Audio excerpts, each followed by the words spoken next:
A paz do Senhor, seja bem-vindo a mais uma aula aqui do EBD em Foco. Eu me chamo Herberson e nesta aula eu vou ministrar a lição número 14, que tem como título Missões e a Volta do Senhor Jesus. Nós estamos estudando a revista CPAD do quarto trimestre do ano 2023 e agora nós vamos ministrar a última lição deste trimestre e o tema é um tema muito importante, muito interessante, porque vai fazer uma relação entre missões e o arrebatamento da igreja, o retorno de Cristo, algo esperado pela igreja. Esse tema é um tema importantíssimo. A Assembleia de Deus é uma igreja que tem valorizado muito a doutrina das últimas coisas. A Assembleia de Deus é uma igreja que fala muito de escatologia. Aqui na minha região, acredito que a cada 10 congressos da Assembleia de Deus, 8 tem como tema principal a volta de Jesus. Então, assim, é um tema que realmente nós falamos muito e isso é bom. Realmente é muito importante nós falarmos do retorno de Cristo, porque tudo que nós fazemos é pensando nisso. Nós temos que esperar Jesus voltar hoje, agora. Temos que estar preparados para isso. E fazer missões é algo que está realmente relacionado com a volta de Jesus, porque nós temos que pregar o evangelho para toda criatura, porque todas as pessoas precisam ouvir falar de Jesus e saber que ele vai voltar, que há esperança para esse mundo caído, esse mundo que cada vez mais vai se deteriorando por causa do pecado, e existe uma esperança, e essa esperança é Cristo. Existe uma esperança de renovação completa da criação. Isso vai acontecer em um fim escatológico. Nós temos essa esperança sim. Então é importante nós falarmos desse tema. Eu convido você a assistir essa aula até o final. Vou passar aqui por cada tópico e subtópico desta lição, explicando em detalhes, todos os temas tratados aqui. Como nós vamos falar um pouco de escatologia, vale ressaltar que dentro da plataforma EBD em Foco, nós temos um conteúdo completo sobre escatologia. Eu vou mostrar aqui rapidinho como que você acessa esse conteúdo. Acho que vale a pena você aprender a acessar esse conteúdo, porque lá você vai aprender muito, sobre a doutrina das últimas coisas. Bem, aqui é a plataforma do EBD em Foco. Se você observar, aqui a gente está na página de assinante, mas também quem não é assinante consegue acessar uma parte desse conteúdo. Então, assim, quem é assinante acessa os slides em PowerPoint. Basta vir aqui no canto superior esquerdo, slide em PowerPoint, tá aqui, ó, escatologia. Então a gente tem os slides de escatologia. A gente vai abrir aqui a página do Google Drive que você consegue fazer o download. Então são 13 lições seguindo a sequência aí da doutrina da Assembleia de Deus, escatologia de acordo com a Assembleia de Deus. E aqui a gente, por exemplo, tem uma lição falando sobre a grande tribulação, lição 8 sobre a grande tribulação, e tem uma relação muito próxima com a nossa lição hoje. A gente vai falar um pouco sobre grande tribulação hoje, nesta lição número 14. Voltando aqui na página do EBD em Foco, se você for aqui na página inicial novamente, então aqui embaixo, ó, você vai rolar a página. Escatologia é uma abordagem dispensacionalista. Você clica aqui. E aí você vai encontrar todo o conteúdo de escatologia que a gente tem, os slides em PowerPoint, aula em vídeo, aula em áudio. Aqui temos o nosso livro sobre escatologia, escrito pela equipe do EBD em Foco, que é publicado pela editora Santorini. Esse aqui, O Fim dos Tempos. É muito bom esse livro para quem quer ministrar na igreja sobre escatologia. Então ele é bem didático e segue a sequência da Assembleia de Deus. A gente tem aqui aulas extras também. Então se você entrar em aula em vídeo, você vai ver aqui todas as explicações, todas as aulas com slide em PowerPoint, sobre escatologia. E nós temos também no nosso canal do YouTube, por exemplo, essa aula aqui sobre a grande tribulação com o Antônio Vito, que é o nosso colaborador, Antônio Vito e o Melquisedeque. São dois colaboradores do EBD em Foco, fizeram essa aula maravilhosa sobre a grande tribulação, com uma aula de destaque, explicando aí Mateus 24, que está dentro do contexto da nossa lição agora, lição 14. É importante a gente entender Mateus 24, a nossa passagem bíblica é lá. Então eu vou deixar disponível aí no link do vídeo, da descrição do vídeo, o link de todos esses conteúdos aqui para você acessar na plataforma EBD em Foco. Só lembrando que os slides em PowerPoint, esses aqui são acessados por assinantes do EBD em Foco. Quem tem assinatura acessa os slides de escatologia. Vale ressaltar que eu mostrei aqui pelo computador, mas pelo celular o aplicativo do EBD em Foco acessa da mesma maneira. Bem, vamos voltar aqui para a nossa aula. Nessa uma observação, estou gravando essa aula aqui no dia 28, na quinta-feira, quase 10 horas da manhã. Por quê, irmãos? Porque assim, a gente costuma postar esse vídeo na segunda-feira. Então sempre posto na segunda, mais tardar terça-feira. No entanto, deu bem na época do Natal, viajei com minha família. Então eu optei por não trabalhar nessa viagem. A gente viajou tranquilo, voltamos na quarta-feira. Quando eu gravei o vídeo quarta-feira, teve um problema na gravação e o vídeo não processou. Enfim, quando a gente trabalha com vídeo, sempre acontece vários problemas assim. O vídeo não prestou. Na prática foi isso, não prestou e eu tive que gravar novamente, por isso que eu estou gravando quinta-feira. Infelizmente, né, a gente atrasou bastante essa lição, a lição 14, mas vamos fazer, né, para a honra e a glória do nosso Senhor Jesus Cristo, vamos fazer essa aula. Eu acredito que os irmãos que vão acompanhar aí vão assistir uma aula de qualidade, porque também eu pedi a direção de Deus para que Ele me desse sabedoria, né, e me preparei para que eu gravasse algo de qualidade. Eu nunca gravo sem estudar, sem me preparar. Eu prefiro atrasar um pouco a postagem do vídeo, mas postar algo de qualidade do que querer gravar de qualquer jeito, em qualquer lugar e ficar um negócio mal feito. Mas vamos lá, né? Aqui a gente tem um slide em PowerPoint que você pode usar na sua igreja, um slide 100% baseado na revista, com imagem de qualidade, bem pronto para ser usado. Quem é assinante do EBD em Foco acessa os slides de adultos, de jovens, vários bônus de escatologia que eu acabei de citar. Tem sermões em PDF, alguns sermões sobre escatologia também, curso base de teologia e cursos diversos. Então acesse aí a plataforma ebdenfoco.com ou envie uma mensagem no nosso WhatsApp para tirar qualquer dúvida em relação à lição ou em relação ao acesso na plataforma. Vale ressaltar que nós já publicamos o slide de encerramento do quarto trimestre de 2023. Esse slide é gratuito. Você pode acessar a plataforma EBD em Foco e baixar esse slide. Vai estar no topo da página para você clicar e baixar. Na descrição do vídeo vai ter o link também para você acessar o site e baixar o slide de encerramento, o slide que resume todo o trimestre. Nós colocamos neste slide a introdução e os tópicos de todas as lições para você fazer um resumo na sua igreja. E nós já estamos trabalhando no conteúdo para o próximo trimestre, 2 lições maravilhosas. Eu li a lição de adultos, a revista de adultos é uma revista excelente, muito bem escrita, com temas muito profundos, temos muito a aprender no próximo trimestre. Então convido você a acompanhar aqui no EBD em Foco as lições em vídeo, áudio, PDF, o slide em PowerPoint. Nós vamos dar todo o suporte para você ministrar uma aula de excelência no EBD no primeiro trimestre de 2024. Bem, vamos para o texto áureo da nossa lição. Peço perdão se eu tiver demorado um pouco nessa parte inicial, mas é importante nós passarmos essas informações para que todos possam desfrutar do melhor conteúdo para EBD na internet. O texto áureo diz assim: "E este evangelho do reino será pregado em todo o mundo, em testemunho a todas as gentes, e então virá o fim." Mateus 24, 14. Não vou explicar agora porque na lição a gente vai falar dessa passagem. Verdade prática: a grande comissão deve ser cumprida antes do arrebatamento da igreja. Essa verdade prática, colocada aqui pelo escritor da revista, ela pode parecer um pouco polêmica. O pessoal pode criar aí uma polêmica, mas eu acho que é uma falsa polêmica. E eu vou explicar sobre isso porque muita gente acha que pregar o evangelho para todas as pessoas é uma condição para Jesus voltar. A gente vai analisar isso com mais cuidado durante a aula. Então não se preocupe, a gente vai falar sobre isso. Aqui a gente vai para a nossa leitura bíblica em classe, que se encontra em Mateus 24, de 3 a 14. É importante ler Mateus 24, está dentro de um contexto escatológico e tem várias interpretações dessa passagem. A gente vai adotar aqui a interpretação da Assembleia de Deus dispensacionalista, que mesmo assim ainda tem algumas divergências entre si. Vou avançar durante a aula, a gente vai voltar nessa passagem. Introdução. Nesta oportunidade, encerraremos este trimestre relacionando o trabalho missionário com a bendita esperança da igreja, a volta de Jesus. Essa bendita esperança é o motor espiritual que motiva e anima toda a nossa prática missionária. Então, assim, a gente espera Jesus voltar. A gente tem essa expectativa. Isso é uma esperança que a igreja tem. E não é uma esperança vazia, uma esperança relacionada assim, a algo que pode ser que acontece ou não. Não é isso. É como aquela pessoa que, sei lá, tem uma esperança de um dia ganhar na Mega Sena, tem a esperança de um dia andar no carro bom. Pode ser que acontece, pode ser que não. Não é esse tipo de esperança que nós temos quando se fala da volta de Jesus. A esperança dentro do contexto bíblico, principalmente nesse contexto escatológico, é algo que é certeza que vai acontecer. Então nós vivemos nessa expectativa, nessa bendita esperança, que é algo que nós sabemos que vai acontecer a qualquer momento. Então a igreja tem que estar preparada para isso e trabalhando. A obra missionária faz parte do trabalho da igreja, como nós temos falado em todas as lições deste trimestre. Deus tem um plano de resgate para a humanidade, tem uma missão nesse mundo e a igreja participa dessa missão.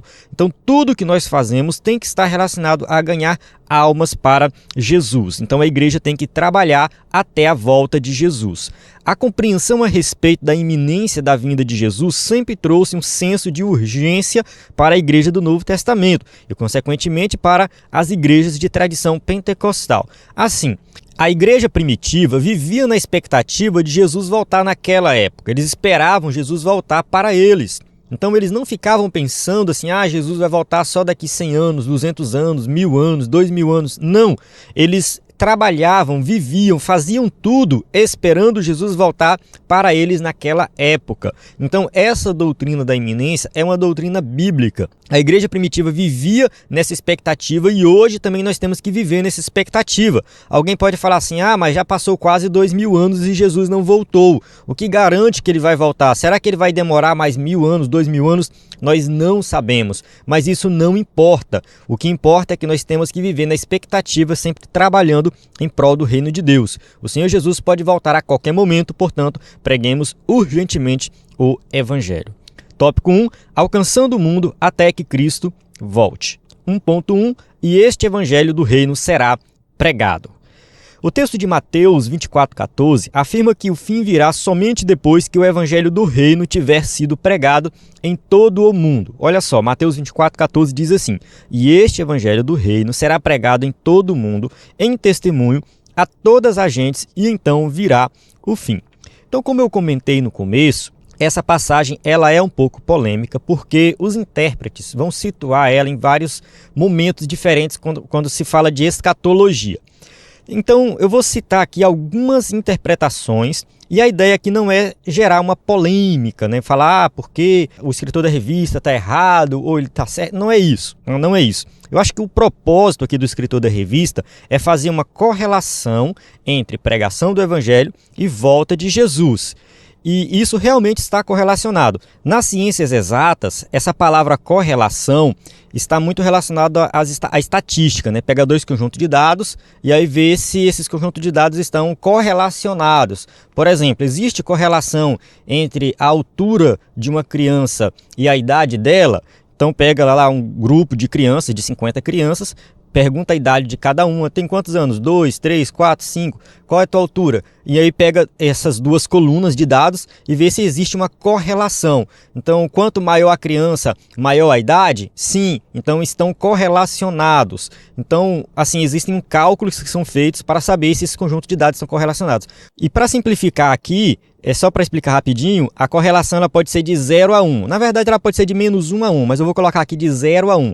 0 seria não existe correlação nenhuma. E 1 é 100% correlacionado.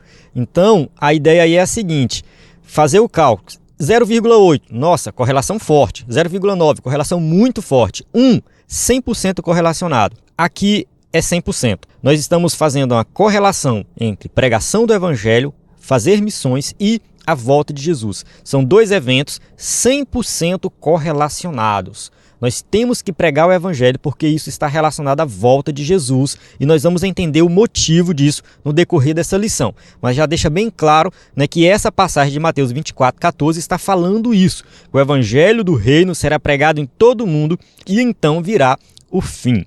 Agora vamos entrar aqui nas interpretações dessa passagem, rapidinho. Tem uma interpretação, que é uma interpretação das igrejas tradicionais, que na grande maioria acredita que a igreja passa pela grande tribulação. Então, assim, uma vez que a igreja passa pela grande tribulação, eles não relacionam diretamente essa passagem aqui com o arrebatamento da igreja, porque para eles não tem arrebatamento. Então, o que essa passagem quer dizer para eles? Simplesmente quer dizer que o evangelho vai ser pregado em todo o mundo. E não necessariamente todas as pessoas vão ouvir o evangelho. Tá? Não necessariamente, simplesmente uma passagem que está dizendo que o evangelho vai ser pregado. Tem agora a interpretação dos dispensacionalistas, que a Assembleia de Deus é dispensacionalista. Acredita-se que a igreja vai ser arrebatada antes da grande tribulação, vai ter um período de 7 anos da grande tribulação e depois vai ter vinda de Jesus em glória, né, e a inauguração do milênio. Bem, alguns dispensacionalistas vão localizar essa passagem antes da grande tribulação. De acordo com a sequência de Mateus 24, vai colocar ali antes da grande tribulação que o evangelho vai ser pregado em todo o mundo.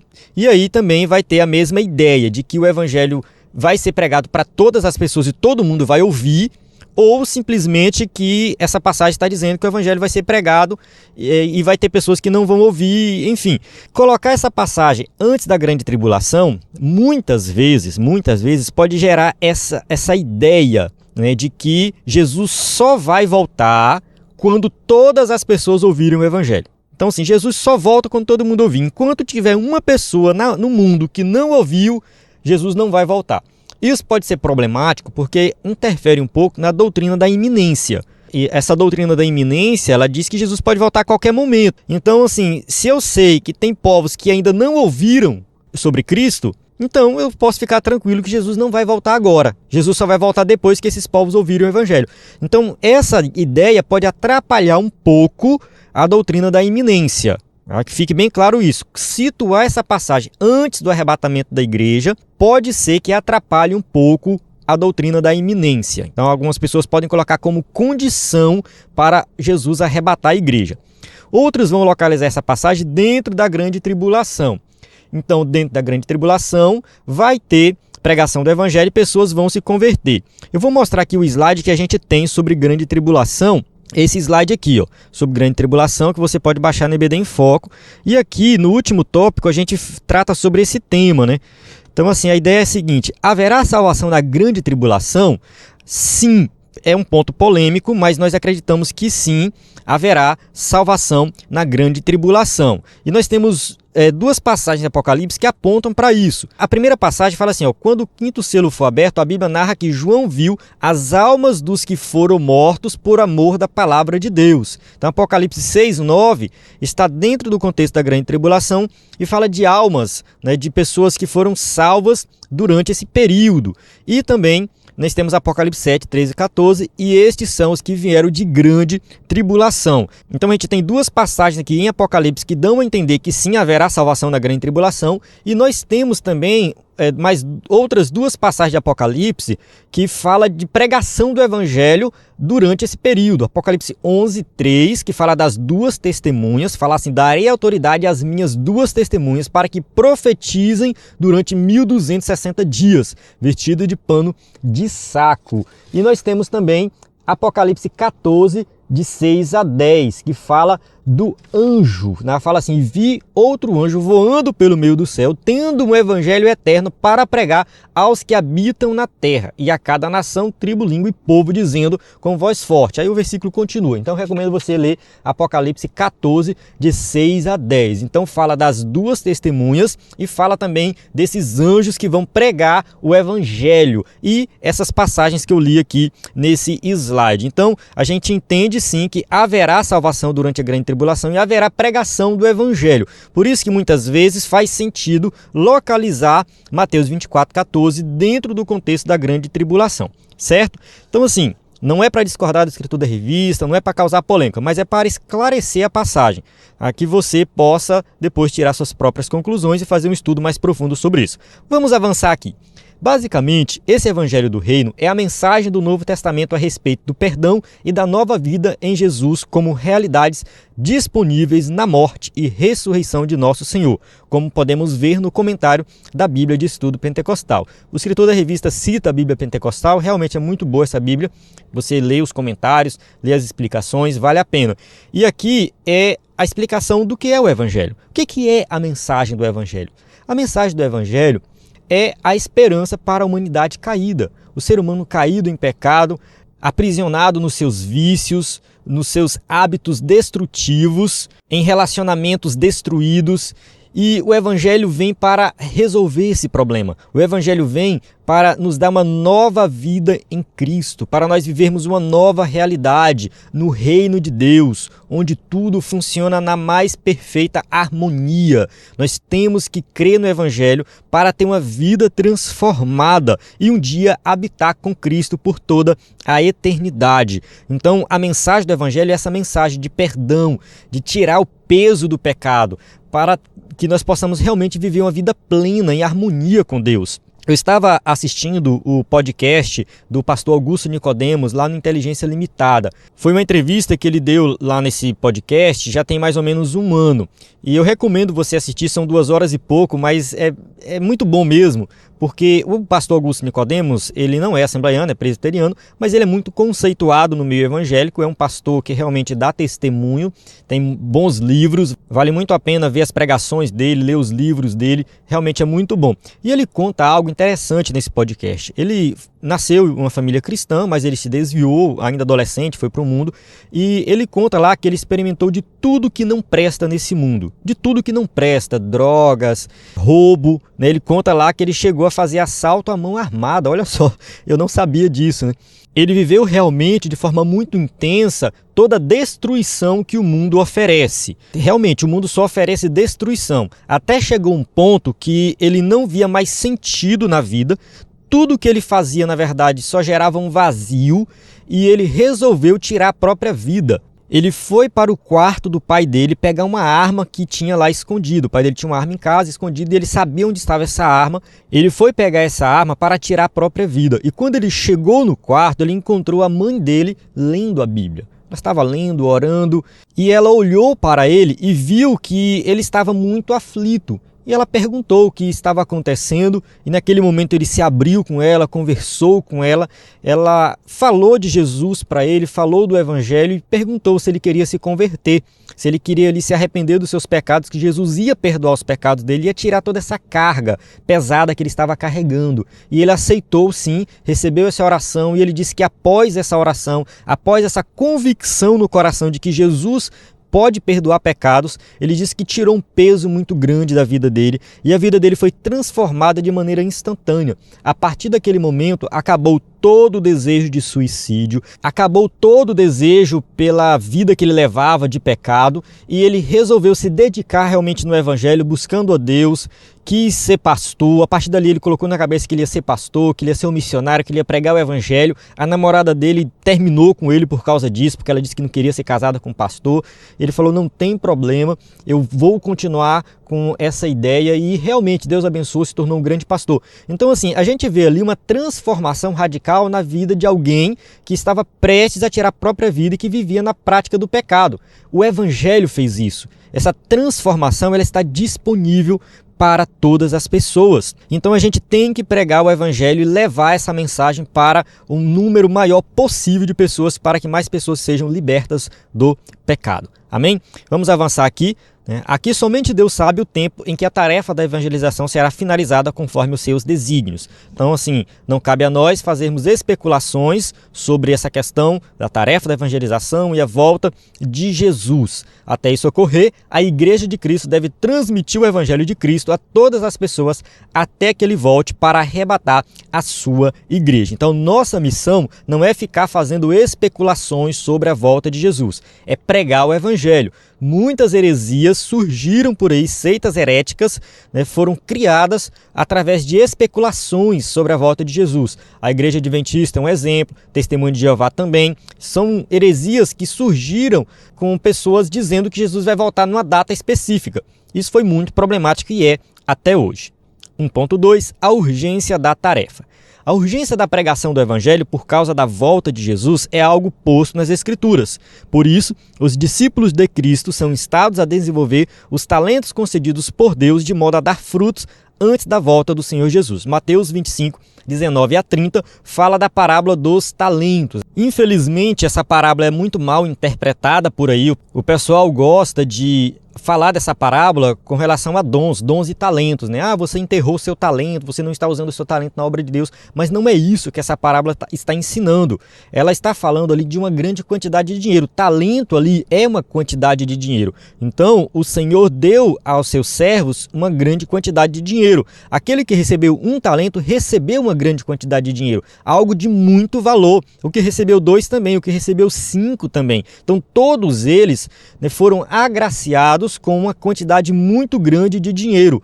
Aquele que recebeu um talento não valorizou. Então, muita gente pensa assim, ele não valorizou porque é muito pouco. Não, não é muito pouco. Um talento era muito dinheiro. Era para alguém ser rico. Quem ganhasse um talento realmente era alguém muito rico. Então, ele pega esse talento e enterra esse talento. Ele não valoriza aquilo que ele recebeu, aquilo que é muito valioso. E Jesus conta várias parábolas apresentando o Evangelho como algo extraordinário, como algo valioso. Tem uma passagem em Hebreus eu não estou lembrado agora qual é essa passagem, mas fala para nós não desprezarmos a salvação que nós recebemos. Então eu olho para essa parábola e eu vejo ali uma relação direta com a salvação. Entende? Aquele talento representa o que? A salvação que Deus nos deu. Nós recebemos o Evangelho, nós recebemos algo valioso, nós recebemos algo extraordinário. Se nós não valorizarmos isso, não multiplicarmos isso, significa que nós não cremos de verdade, que nós não somos salvos. Observe a parábola dos talentos, que aquele que enterrou o talento, ele é condenado, ele é jogado nas trevas exteriores. Então a condenação vem justamente para aqueles que não valorizam a salvação que receberam. Muitas vezes estão na igreja, mas menosprezam o que Cristo fez na cruz do Calvário. Então nós somos comprados por um preço muito alto e nós temos que valorizar a nossa salvação. E como que nós fazemos isso?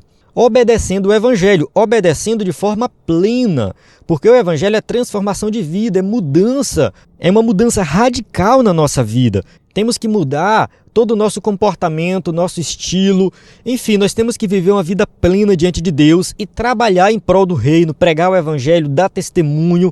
Então, assim, nós temos que realmente valorizar a salvação recebida. Nesse aspecto, há uma colheita que precisa ser realizada antes do tempo certo da ceifa, ou seja, da vinda de Cristo. João 4,35. Não dizeis vós que ainda há 4 meses até que venha a ceifa? Eis que eu vos digo, levantai os vossos olhos e vede as terras, que já estão brancas para a ceifa. Esses que ficam dizendo que ainda falta 4 meses para a ceifa são aqueles que ficam dizendo assim: ah, eu não faço nada na obra de Deus porque eu ainda estou me preparando. Claro, nós temos que nos preparar, mas nós temos que agir de imediato, nós temos que fazer alguma coisa. Quando Paulo se encontrou com Cristo, a primeira coisa que ele disse foi: o que o Senhor quer que eu faça? Ou seja, eu tenho que agir, eu tenho que fazer alguma coisa. Paulo passou muitos anos se preparando, mas eu tenho certeza que nesses anos de preparo ele já estava trabalhando para o reino. Então, nós temos que olhar para a nossa comunidade de fé, a nossa congregação e se perguntar: onde que eu me encaixo aqui?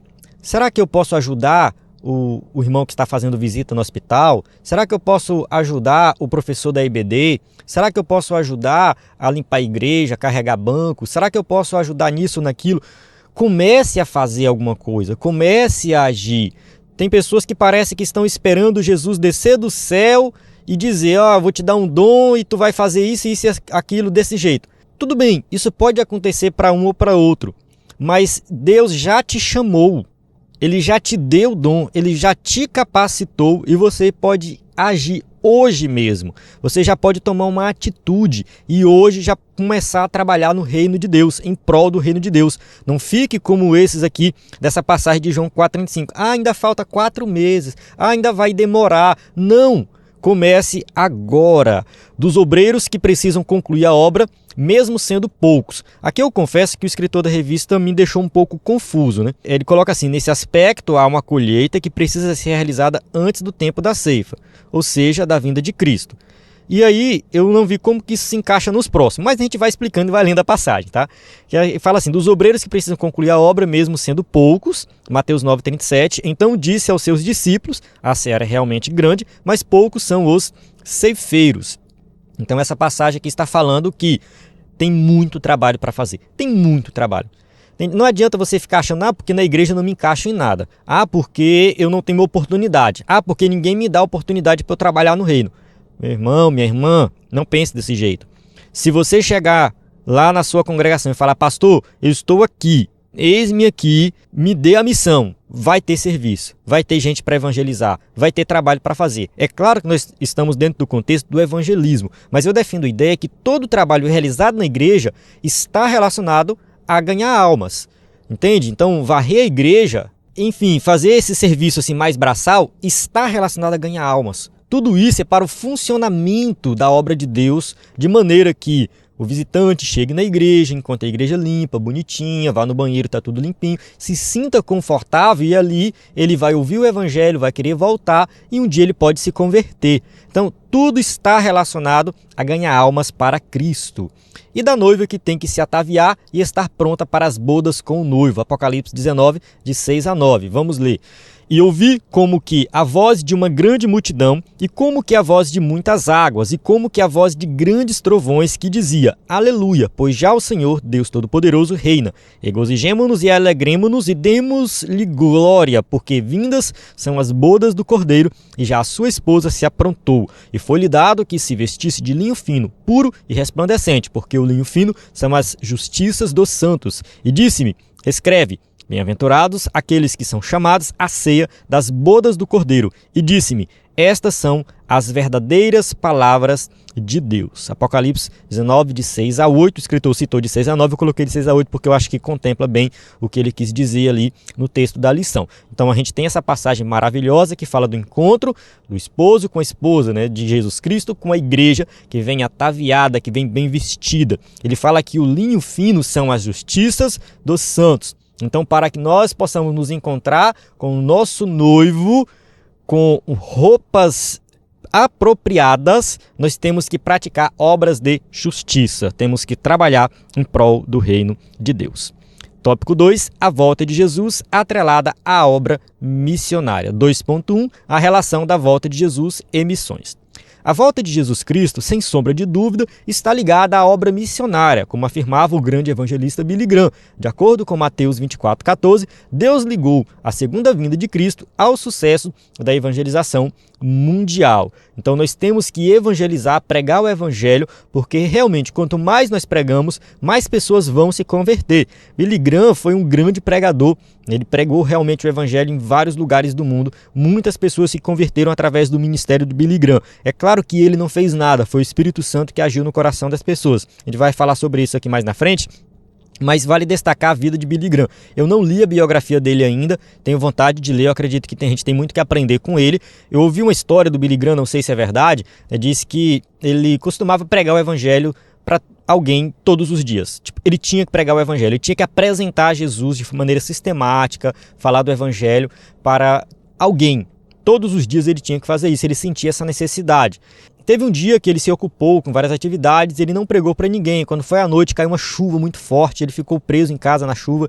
Ele falou: meu Deus, e agora? O dia vai acabar e eu não preguei para ninguém. E disse que ele pegou o guarda-chuva e saiu na rua, debaixo de chuva, e de repente tinha ali uma pessoa, né, que estava querendo, acho que atravessar a rua e não queria se molhar, e ele aproveitou e deu carona para essa pessoa no guarda-chuva, e ali nesse período de atravessar a rua, ele apresentou Jesus para essa pessoa e essa pessoa se converteu. Não sei se a história é verdadeira, mas mostra, né, pelo menos destaca a importância de nós estarmos sempre preparados para pregar o evangelho e falar de Jesus para as pessoas. Nesse sentido, os cristãos devem trabalhar pela salvação das almas dos homens com todas as suas forças. Então nós temos que nos esforçar para levar o evangelho a todas as pessoas. Para esse serviço temos a cooperação do Espírito Santo e a vontade de Deus, e não deseja que alguém pereça. Então a vontade de Deus é que todos se convertam, que todas as pessoas ouçam o evangelho e creiam no evangelho. Por isso cada cristão deve estar à disposição para atender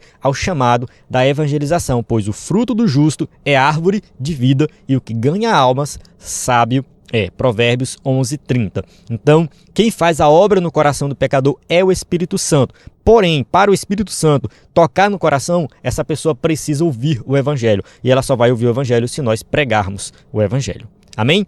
Tópico 2.2, o chamado para a igreja. As palavras do apóstolo João podem ser aplicadas à igreja atual. O tempo está próximo. Por isso, o Senhor Jesus Cristo continua a chamar a sua igreja. Trata-se de um alerta final que precisa ser proclamado até a volta do Senhor. Quando João diz o tempo está próximo, ele está falando assim: Jesus pode voltar a qualquer momento.